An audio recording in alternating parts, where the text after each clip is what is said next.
Assalamualaikum warahmatullahi wabarakatuh. Perkenalkan, nama saya Ahmad Fauzi Daulay, NIM 1912011026, dan saya dari KSH 5 Fakultas Kehutanan Universitas Sumatera Utara.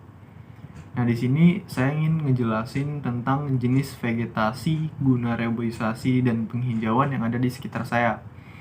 Nah, yang pertama kita harus tahu apa itu reboisasi. Nah, reboisasi itu adalah kegiatan penghijauan kembali agar alam menjadi hijau, dan biasanya dilakukan di hutan yang sudah mengalami gundul agar bisa berfungsi sebagai semestinya. Seperti yang kita tahu, hutan memiliki fungsi sebagai penyimpanan cadangan air, pelindung manusia, dan juga habitat satwa. Dengan ditanaminya kembali hutan yang gundul tersebut, persediaan udara, air, dan bencana alam bisa dicegah. Banyak yang menyamakan reboisasi dengan penghijauan. Sebenarnya, penghijauan dengan reboisasi itu berbeda. Penghijauan itu adalah menanam pohon di tempat yang diyakini bisa tumbuh, misalnya saja di halaman rumah Anda sendiri. Yang kedua, jenis-jenis vegetasi yang ada di sekitar saya. Yang pertama itu pohon mahoni. Nah, pohon ini termasuk pohon besar dengan tinggi pohon mencapai 35-40 meter dengan diameter mencapai 125 cm. Batang lurus, berbentuk silindris, dan tidak berbanir. Pohon mahoni ini bisa mengurangi polusi udara sekitar 47-69%, sehingga disebut sebagai pohon pelindung sekaligus filter udara dan daerah tangkapan air. Daun-daunnya bertugas menyerap polutan-polutan di sekitarnya. Sebaliknya, dedaunan itu akan melepas oksigen yang membuat udara di sekitarnya menjadi segar. Ketika hujan turun, tanah dan akar-akar pepohonan itu akan mengikat air yang jatuh sehingga menjadi cadangan air.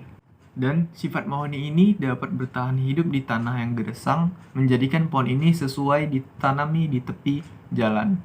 Dan yang kedua yaitu pohon jambu bol. Pohon dengan ukuran sedang hingga sekitar 15 meter, batangnya lurus, gemangnya hingga 20-45 cm, bercabang rendah dan bertajuk rimbun padat sehingga membulat dan memberikan naungan yang berat. Nah, pohon jambu bol ini banyak ditanami di sekitar pekarangan rumah masyarakat karena diyakini mampu menyerap polusi udara dan karbon, dan juga memberikan naungan yang rimbun di sekitar pekarangan rumah sehingga membuat udara fresh dan segar. Yang ketiga yaitu pohon pucuk merah. Dia disebut sebagai pohon pucuk merah karena warna tunas daun yang muncul memiliki warna merah menyala sehingga tumbuhan ini memiliki sebutan pucuk merah. Tumbuhan ini dikenal sebagai tanaman hias yang biasanya ditanami di pekarangan rumah, perkantoran, dan sebagainya, serta masih termasuk dalam famili yang sama dengan cengkeh.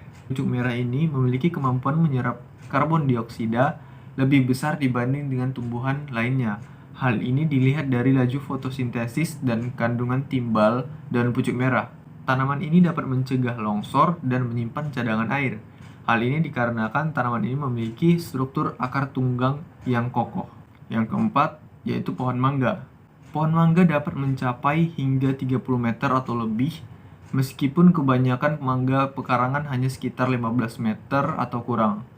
Dengan batang yang tegak, bercabang kuat dengan daun yang lebat, membentuk tajuk yang indah berbentuk kubah oval atau memanjang, dengan diameter sampai 10 meter. Pohon mangga umumnya ditanami di pekarangan rumah masyarakat juga. Selain dia memberikan naungan yang sejuk dan udara yang segar di pekarangan rumah, seperti yang kita tahu, mangga juga ditanami untuk buahnya karena memiliki banyak manfaat untuk kesehatan dan sebagai buah meja di dalam rumah.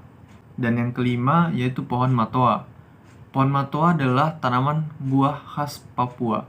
Pohon matoa tergolong besar dengan tinggi rata-rata 18 meter dan berdiameter rata-rata maksimal 100 cm. Karena kemampuan dari matoa terkategori cepat tumbuh dan untuk mengimbangi kebutuhan oksigen, maka banyak pohon matoa dijadikan pilihan untuk penghijauan di perkotaan.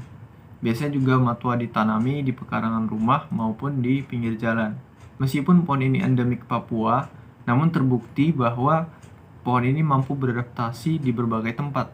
Banyak persebaran di berbagai daerah, pohon matoa dapat tumbuh dengan subur. Mungkin cukup sekian penjelasan dari saya tentang jenis-jenis vegetasi yang berpotensi dalam reboisasi dan penghijauan yang ada di sekitar saya. Jika ada kesalahan materi yang saya sampaikan, saya mohon maaf. Saya akhiri. Assalamualaikum warahmatullahi wabarakatuh. Terima kasih.